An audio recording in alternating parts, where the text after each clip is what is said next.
Welcome to my review of Nosferatu. Me and Popcorn Queefs over there went and saw it in the theater, and we loved it. No. Neither one of We us, didn't love it. I didn't love it. neither one of us fell asleep and started snoring in the theater. We both watched it all the way through. We know the entire plot, and we're here to discuss and review it. Isn't that right, Popcorn Queefs? That's incorrect. I fell asleep and You was shut snoring. up! I was snoring.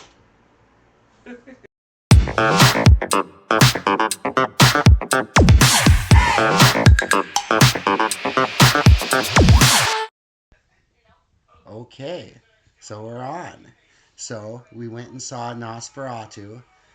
Like I said, neither one of us fell asleep in the theaters and started snoring, and the other person didn't have to apologize to the other people in the theater about their snoring girlfriend. None of that happened. What'd you think, Boo? I'll start. You have the stronger opinion about it, I suppose. I hated it. It What? was boring. It was slow and dragged on. There was a bunch of shit in there that literally could have just been cut out. It was only in there to make the movie long. They could have told the same story in an hour and a half, and I probably would have been more entertained. Well, the story is the story of Dracula, but you've never seen Dracula, so you don't know. But it basically goes like this: the main guy, Thomas, is lured to the castle by his employer to try and get Dracula to sign this deed. Dracula secretly covets Thomas's bride and tries to trap him in the castle. Main difference between this one is Dracula's brides aren't there to keep him preoccupied, but there are dogs. The dogs were scary. You like the dogs? Anyway, it's the story of Dracula. So, what I didn't know, fun fact about this movie, when I first saw Nosferatu, the original 1922 film, they used to have something on cable called Turner Classic Movies. And Nosferatu would always pop up, and the year would be 1922. And that was older than any Dracula movie I had seen. So I had actually originally thought Nosferatu came before Dracula. But it's actually based on Bram Stoker's novel. They tried to get around getting sued back in the 20s by changing the names of the characters, which is why he's not called Dracula in the movie. He's called Count Orlok, things along that nature. No vampire brides, but they ended up getting sued anyway, and the judge actually ordered for all copies of Nosferatu to be destroyed, which is why this movie has a bit of a cult following. It's the first. It's technically the first film adaptation of Dracula, even though it's unauthorized. It has a big cult following among horror movie buffs. Here's what I'll say about it.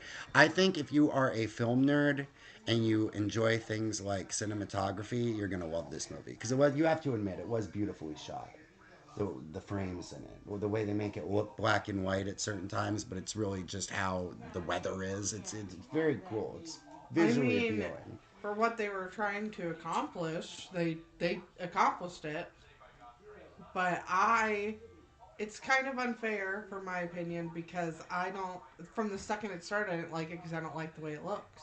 Really. I don't like it being set in like the olden times. I don't like the carriages and the horses and stuff like that. I don't like that old timey feel of movies. I like new modern movies. It does feel like it drags on at times. I appreciated it because I like the story of Dracula and I loved the cinematography. I thought the acting was all really good. Lily Rose Depp, Johnny Depp's daughter, thought did an amazing job as the girlfriend who gets like taken over by That Count. was Johnny Depp's That daughter? was Johnny Depp's daughter, yeah. Really? Uh huh. Yeah, I thought she did an amazing. I thought all the acting performances in it were great. Especially Willem Dafoe, who basically plays Van Helsing in the movie. They can't call him Van Helsing for legal reasons. I'm surprised that they got around to remaking this movie Is because that who he was supposed to be? The he, main actor was he supposed to be like a Van Helsing? not the main one. The main one is Oh, Thomas, the husband. yeah. He's the one that gets trapped in all the interpretations of Dracula, and this one, he's the one that gets trapped in the castle and has to make it back to the homeland before Dracula takes his bride. But yeah, the Willem Dafoe. Fun fact: they made a movie called Shadow of the Vampire, which was about the original 1922 film, and Willem Dafoe played the guy who played Nosferatu. Oh. Yeah, so he's been in two. He was in Shadow of the Vampire from 2000, and now he's in the remake of the official remake of Oh, Nosferatu. well, that's cool. Yeah, Willem Dafoe gets around, man. I thought he did a great job too. I really liked his interpretation of Van Helsing, the unauthorized Van Helsing. So, possibly spoiler alert, what was your least favorite part of the movie? See, I am a film nerd, so I didn't have one. Like I was able to appreciate everything that You they. appreciated the guy biting the pigeon's head off. I was gonna bring that up. Like you're a horror fan. That was a pretty creepy scene. He's basically Renfield, the guy Thomas's employer in it. Spoiler alert. Sends Thomas to Count Orlok's castle to try and get Count Orlok to sign the deed. Little does Thomas know that his employer is actually Dracula's servant. He's Renfield, essentially, from Dracula. He's the guy who eats insects and the bug eater, and basically prepares the town for Dracula's Count Orlok's arrival. I'm surprised that this movie actually got remade because there was copyright issues with it back in 1922. Bram Stoker, whoever owned the rights to Dracula, sued them, and the judge ordered that all copies of the original 1922 film be destroyed. Because it is Dracula. They basically stole it. They stole the idea of Dracula and they made a live, silent film about it. So I'm surprised that they were able to. I guess I'm not so surprised. It's like been 100 years since the movie came out, but I'm sure things were finagled and worked with. I thought there. Look, I'm a film nerd, so I liked all of it pretty much. I do agree that the story dragged. I'll say this: if you're not a film nerd and if you go into a Fast and the Furious movie or a Scream movie and you leave the theater thinking, "Gosh, what would make this movie even better is if there was 10 more of them." Yeah, her. If that's you, then you're gonna hate this movie. You're gonna hate it from the very beginning. You're gonna be Hey, like, this shit sucks. if you're not a film nerd, you'll be like me who thought, I'm going to take a nap to try to get this movie to pass by quicker because I was so bored. She I was got so angry. tired of it. I took a nap on Not purpose. only You tried to wake me up and say, babe, you fell I asleep. And I said, did. I meant to. I did. I thought I was being sweet about it and like sparing her feelings. I was like, "Sweetie, you're snoring." She says, "I meant to fall asleep. I hate this movie." I didn't say it so aggressively. You were I said like, it very sweetly. you're like, I fell asleep on purpose because I do not like this movie. Yeah. I swear to people, one of the people behind us got up and left. And I'm I don't mad that I blame. snore because if I didn't snore, I could have had a really good nap. It's so. It was so embarrassing. It wasn't just her. We also took my mom, and my mom fell asleep in the theater, and then she started snoring at one point. I'm We're just on like, both sides of him both sides of me, snoring. and here I am just trying to enjoy the movie, just hearing these two just go to town like a chainsaw, and I'm just like, oh shit, yeah. Hey. There were some really you really didn't like the story at all, like how she initially, again, spoiler alert, she succumbs to Count Orlok. She makes a deal in the very beginning of the movie. It shows her when she was a younger girl, and she's basically lonely, and she makes a Faustian pact with the devil for this vampire to love her, and she does love him in a really parasitic, toxic way. But over time, she gets over it, like most girls do. They get over their ex. And they meet a new guy, a nice guy, Thomas, and she falls in love with him. But little does she know, her ex is still in the picture. And he's like, hold up, bitch. We made a deal. That pussy belongs to me. He really did. He took it too. And over the course of the movie, and again, don't watch this if you want spoilers or if you've ever seen Dracula, but she basically realizes that she's the only one who can stop Count Orlok because her plan is to use that thing, that pussy, to distract him, and he does. Van Helsing lures Thomas and the others away from her for that night, and she allows Count Orlok to come into her bedroom, fucks him all night. They have weird, creepy vampire sex where he's all decrepit and old. You get to see Skarsgård dick. Yeah, you get to see Bill Skarsgård's dick. Yeah, you Yeah, it's average. It's an average dick.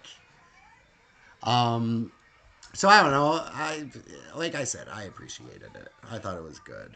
The visuals I thought were amazing. I thought the horror in it was gothic horror. Like you couldn't have asked for a better gothic horror Well, movie. it definitely was. It definitely like measured up to what it should have. When he bit the head off of the pigeon. Oh, I Yeah. mean, it was okay. If I will say, if I liked stuff like that, I would have thought it was a good movie. It's not that the movie itself was bad. I just personally don't like those kind of movies or shows or cinema at all. Did you know that the original guy, the original actor to play Count Orlok in the 1922 film, the guy Willem Dafoe played in the 2000 version, his name was Max Schreck.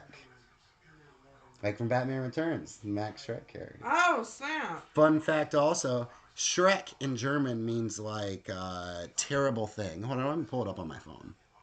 Because it actually means something. And